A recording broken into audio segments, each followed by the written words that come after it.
Boa noite.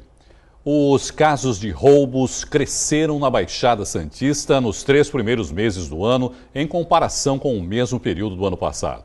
O balanço foi divulgado pela Secretaria de Segurança Pública do Estado. Entre as 9 cidades da região, Praia Grande se destaca com elevação de 36% nessa modalidade de crime.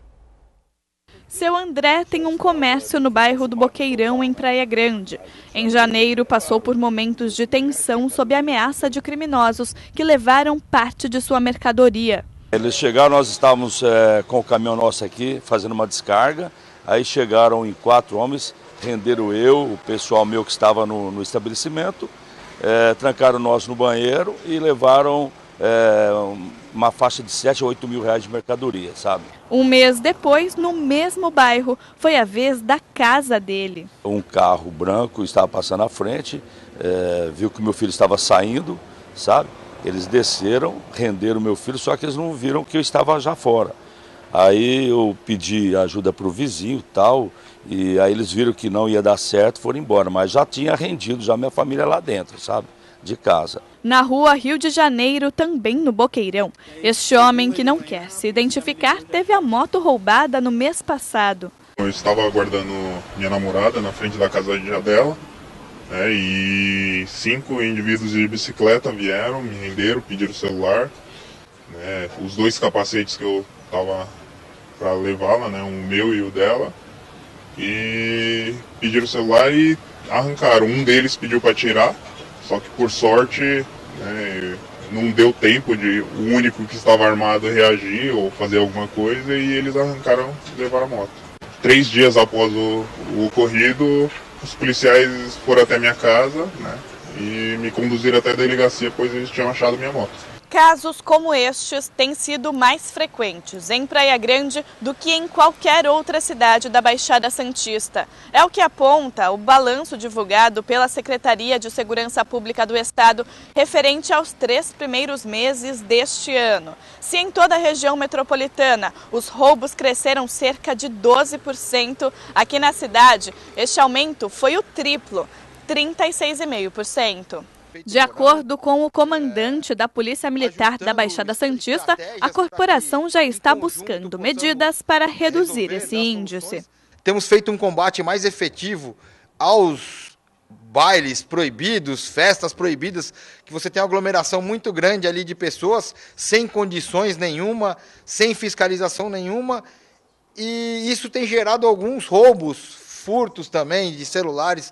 Então nós pretendemos controlar em conjunto com a Prefeitura essas situações, colocar o projeto Radar e o Detecta para trabalhar alinhado e trabalhar muito forte aí junto às prefeituras, junto às guardas municipais, à frente dos nossos policiais realmente para dar um serviço de qualidade para a população. Ele já tem sido uma qualidade boa aí o serviço prestado, mas nós sempre temos que buscar aquele algo a mais, uma proximidade maior, tentar fazer um serviço cada vez melhor.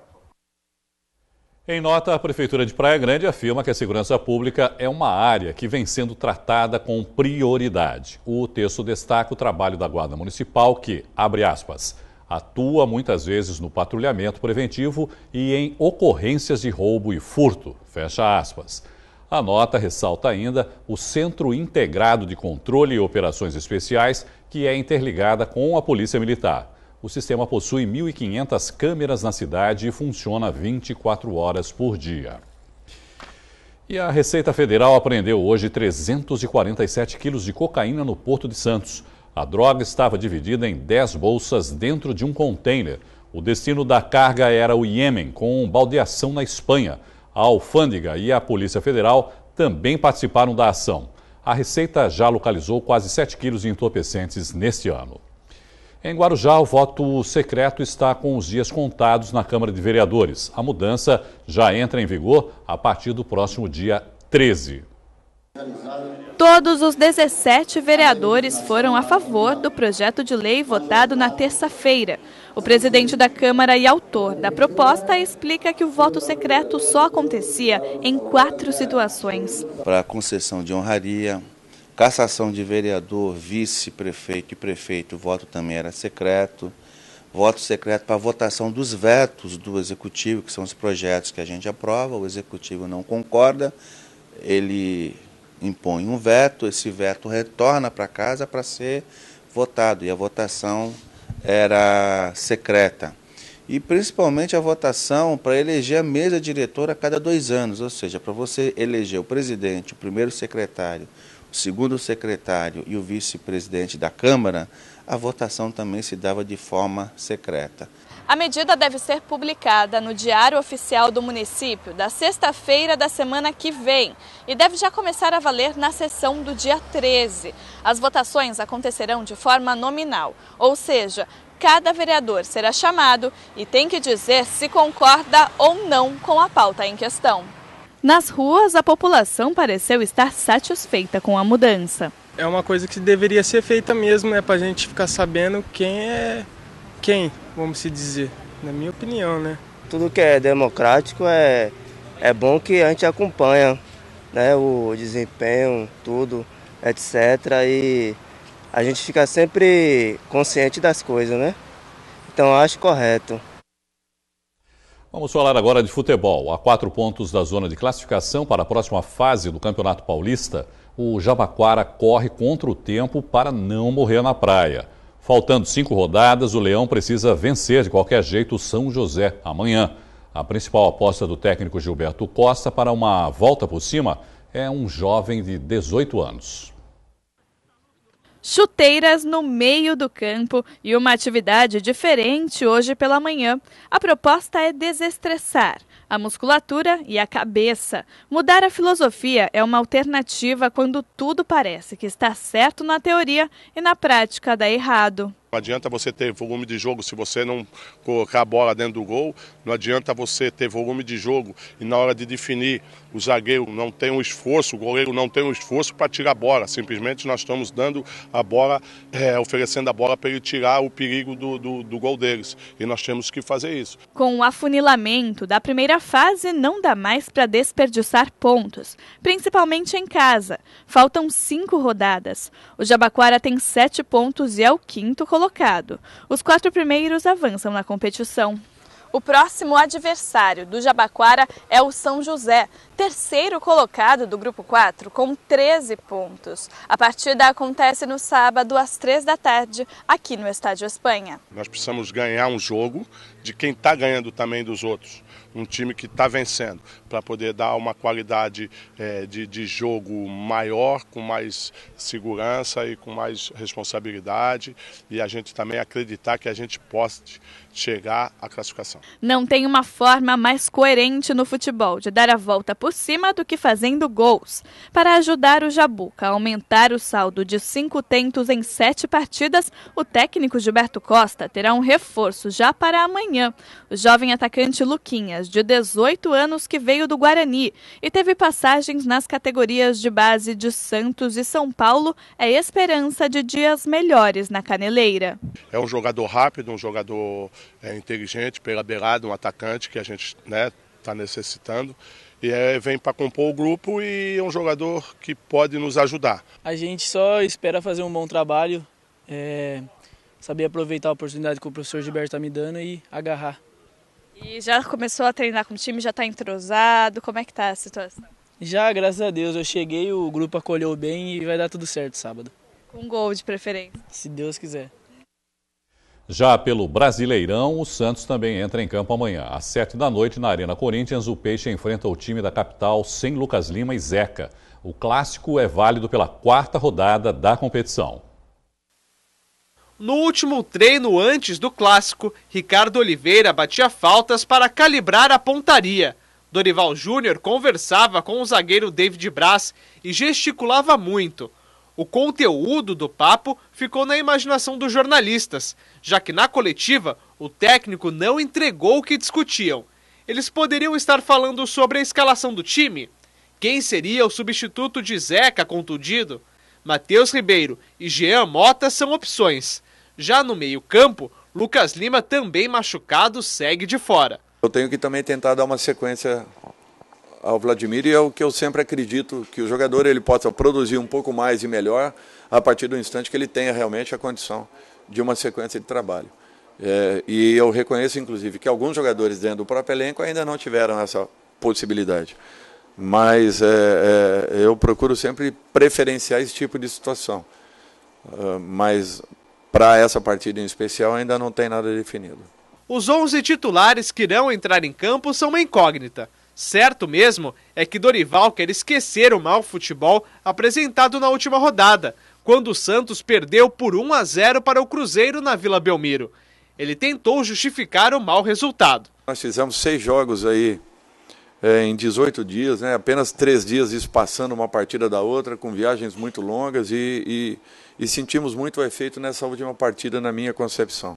Sobre o Corinthians, o técnico enalteceu o futebol do atual campeão paulista e falou sobre a postura do time da capital jogando em casa. Nós temos que ter consciência que o Corinthians sabe como jogar também se defendendo, porém, fatalmente, amanhã estando dentro do seu campo, perante seu torcedor, naturalmente vai também propor a partida, vai querer propor o jogo como sempre fez, atuando lá dentro.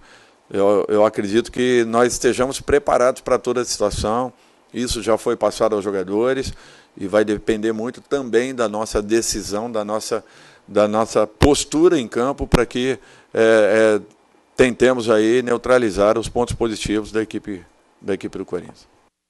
O Santos é o 15º colocado no Brasileirão com 3 pontos. O Corinthians é o vice-líder com 7. Durante a coletiva, o técnico Dorival Júnior também falou sobre a possível saída do zagueiro Kleber, pretendido pelo São Paulo. Eu jamais vou falar para um jogador permaneça dentro da equipe de trabalho, porque fatalmente, daqui a alguns dias eu tenho que tomar uma decisão contrária àquilo que ele espere.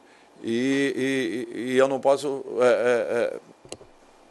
fazer com que a decisão do atleta seja influenciada pela minha postura. Eu acho que isso é muito importante.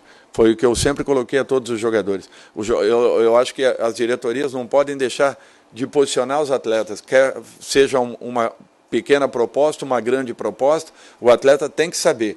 A decisão principal passa muito mais por ele do que por qualquer outro membro. Eu acho que isso é importante para que o atleta se sinta confortável.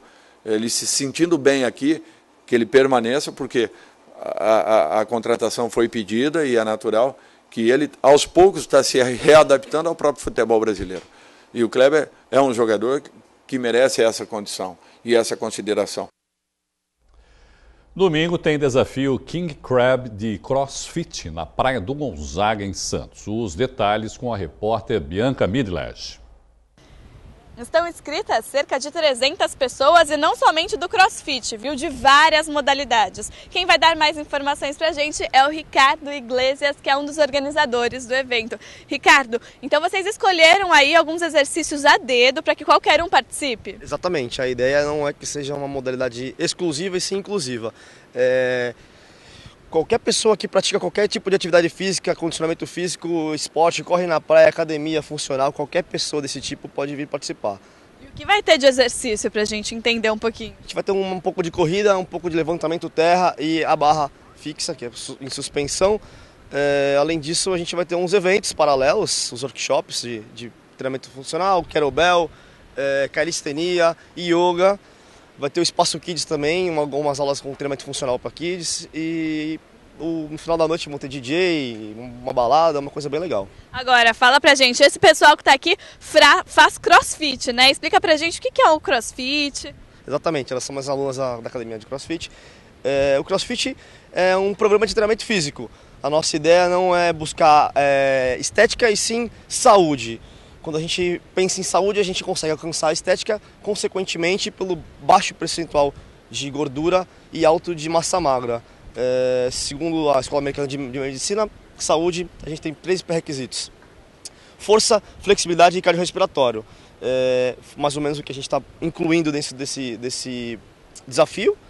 A gente tenta englobar essas 3 consequências do treinamento. Ou seja, o mais importante, né? Difundir saúde, independente da modalidade, por isso que é até bacana a gente reforçar que o pessoal de qualquer modalidade pode participar e também podem vir aqui assistir, é isso mesmo? Faz o convite pra gente. Exatamente. Vai ter as grades, todo mundo vai conseguir assistir, tem arquibancada, vai ter parte coberta. Qualquer pessoa pode vir assistir, já tem aí 300 participantes, a gente espera que pelo menos o dobro venha assistir e prestigiar o evento. É no domingo aqui na Praia do Gonzaga, qual o horário para o pessoal que está aí em casa? Começa às 8 da manhã e vai até às 21. Muito obrigada pelas suas informações. Então, ó, é só vir, fica a dica aqui, a previsão do tempo é de sol, então vai ter bastante movimento por aqui. De Santos, Bianca Midland para o Caderno Regional. Um dos maiores santuários ecológicos de todo o mundo fica aqui no litoral paulista, a Estação Ecológica de Jureia Itatins. E para falar mais sobre o local, nós recebemos a professora Roseli Alvim Sanches e o advogado Marcelo Henrique Gasoli Veronês. Boa noite, professora. Boa noite, doutor Marcelo. Doutora Roseli, não é? Na verdade, você foi autora de um livro a respeito da Estação Ecológica. Exato. Fala um pouquinho a respeito desse livro e da importância dessa Estação Ecológica que é a Jureia. Então, boa noite, Irineu, boa noite, público. A Jureia, Estação Ecológica Jureia Itatins, ela foi criada na década de 80, 1986. Ela vem de uma luta histórica do movimento ambientalista na época para criar uma área protegida numa região que era prometida para ser colocalizada com uma usina nuclear na década de 80. Que era um plano do governo na época da ditadura militar, não é? Exatamente. E aí, desde aquela época, o professor Paulo Nogueira Neto, junto com outros ambientalistas, técnicos e cientistas, né, visualizaram aquela região já com a sua importância em termos de proteção da biodiversidade, né, e outros aspectos de importância em termos de riqueza biológica e cultural, e resolveram criar um movimento para transformar aquela área numa estação ecológica de proteção integral.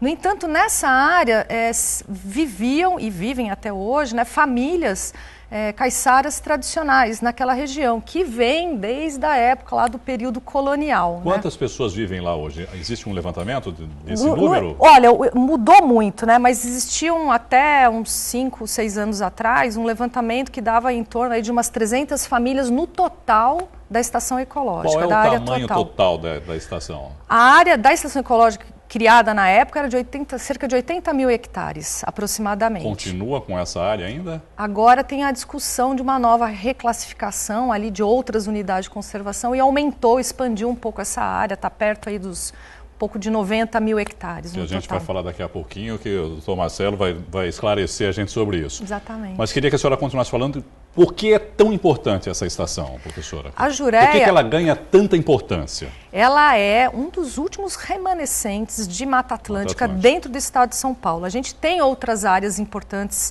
preservadas no litoral norte, aquela região de Pissinguaba, toda, ela é muito importante. E a Jureia, na verdade, é um dos maiores remanescentes e pega todos os tipos de ambiente, desde a praia litorânea, áreas de manguezais, planície costeira, muito bem preservada, e as escarpas. Então, ela abriga o conjunto de paisagens, de ecossistemas, né, que compõem aí a Mata Atlântica, né? E tem espécies endêmicas, tem inclusive primatas endêmicos daquela região da Mata Atlântica, como o mono carvoeiro, que é uma espécie ameaçada de extinção, além de onça, anta. Então tem uma biodiversidade bem significativa, tanto que motivou inúmeras pesquisas, inclusive aqui, né, de Santos, alunos da faculdade que fazem pesquisa lá. Então ela tem essa importância biológica, né, que foi diagnosticada durante todos esses anos, né, com relação à sua biodiversidade. Ela tem limitações, é uma estação ecológica, obviamente. Exato. Existe um controle efetivo em relação a isso, professora? Quer dizer, o acesso das pessoas, as pessoas que já estão lá dentro, quer dizer, isso é controlado hoje efetivamente? Essa história é bem complexa, Irineu, porque ali na Jureia, quer dizer, existe, teoricamente deveria existir, desde a época que ela foi criada, um plano de manejo que daria aí as suas diretrizes de proteção. Até porque é uma área grande, né? Não é uma área pequena, fica difícil também. Isso já é uma dificuldade também, não é? Exatamente. Quer dizer, o que deveria ter sido feito desde aquela época é estabelecer essas diretrizes no plano de manejo, algo que não foi feito.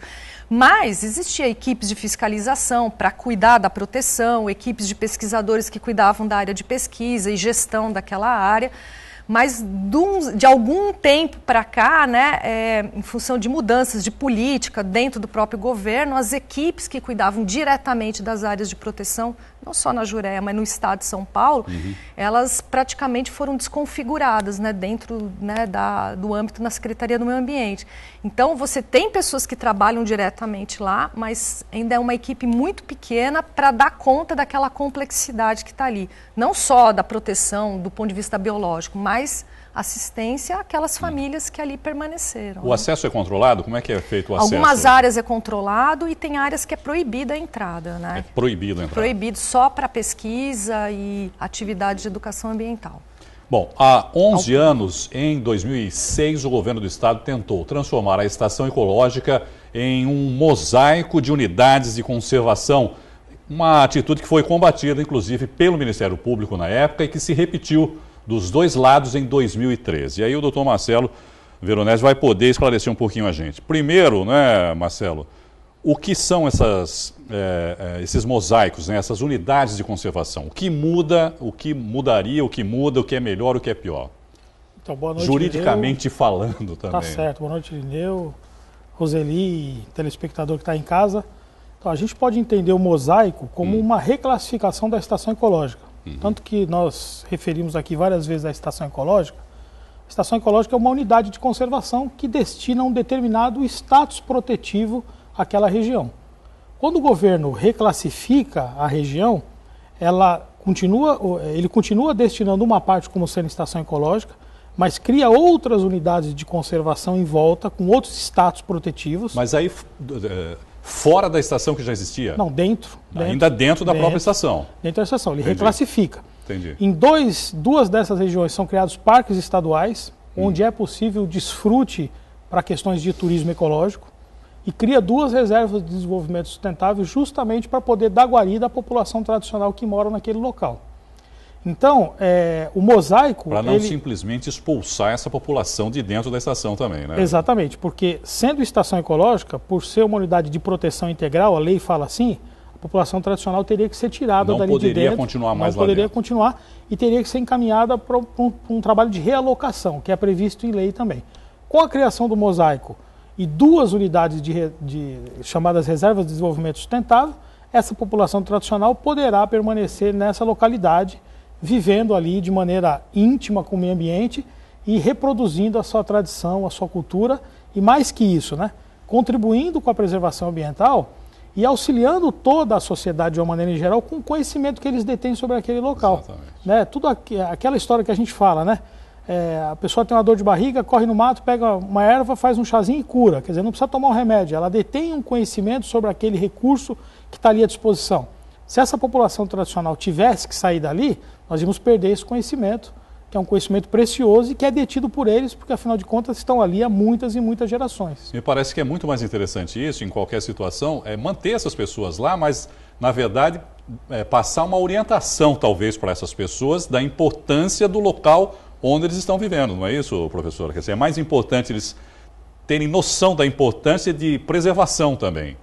Então, Irino, na minha opinião, eles têm os caiçaras, enfim, as pessoas que moram lá né, é uma geração, já são várias gerações, né, isso vem desde aí do período colonial praticamente, são pessoas que têm essa noção de preservação. O que eu acho que precisa ter é eles participarem da gestão da unidade, né? Existem vários trabalhos que demonstram que você vai garantir a proteção de uma área, né? Se ao estabelecer as instituições, as regras, as pessoas participam junto, porque é de interesse deles, inclusive, que a área seja preservada. De alguma forma, eles, né, também estão se beneficiando.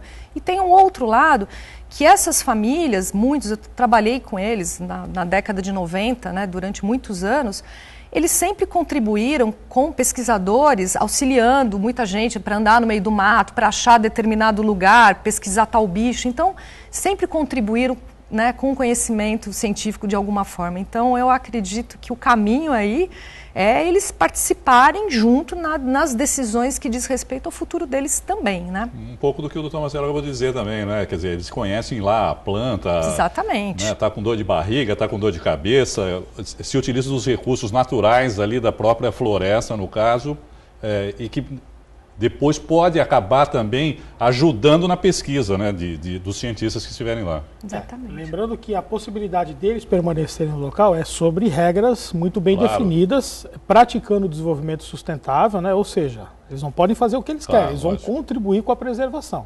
E aí, como você falou, eu tenho toda uma celeuma jurídica lá, né? Porque envolve uma ação direta de inconstitucionalidade. Então, em 2006, o governo pegou a estação ecológica, reclassificou em mosaico, o Ministério Público entendeu que essa reclassificação era inconstitucional. Por quê? Havia basicamente um vício de iniciativa. É uma questão formal, né? Ingressou com a ação direta de inconstitucionalidade que foi procedente. Portanto, a iniciativa de reclassificação de 2006 deixou de existir em 2009. O que faz o governo do Estado? Volta a reclassificar a área em 2013, agora sem o vício de iniciativa. O que faz o Ministério Público? Volta a entrar com uma ação direta de inconstitucionalidade, arguindo basicamente 2 fundamentos. Agora, essa ação já foi julgada em primeira instância no Tribunal de Justiça, né, que é a casa que julga a ação direta de inconstitucionalidade, e ela foi improcedente. Ou seja, a Justiça entendeu que... Por parte do Ministério Público. Não reconheceu... Não reconheceu o questionamento de inconstitucionalidade aventado pelo Ministério Público. Então, hoje, a decisão que existe é uma decisão de que o mosaico vale. No entanto, o Ministério Público fez um recurso extraordinário ao Supremo Tribunal Federal. Recurso extraordinário esse que era de relatoria do ministro Teori Zavascki, que veio a falecer e que agora então vai ser relatado pelo ministro Alexandre de Moraes.